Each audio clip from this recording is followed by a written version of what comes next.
संवैधानिक विकास,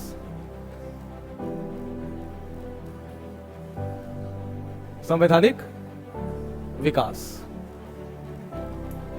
constitutional development of India. याद आया?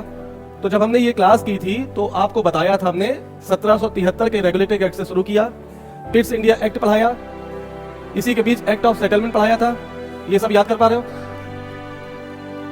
1784 के बाद हमने 1786 का एक्ट पढ़ा, जिसमें लॉर्ड कॉर्नवालिस अपनी शर्तों के अनुसार भारत का वायसराय बना था। याद कर पाए?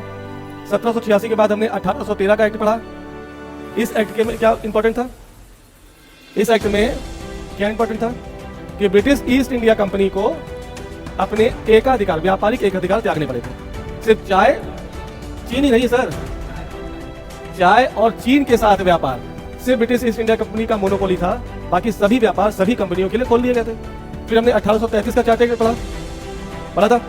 1833 के बाद 1854 का चार्टर एक्ट, हाँ 1858 का चार्टर एक्ट, 1862 का चार्टर एक्ट, याद आ रहा है?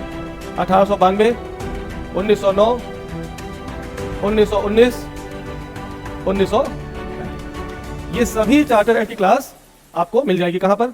मेरे प्लेटफॉर्म पे।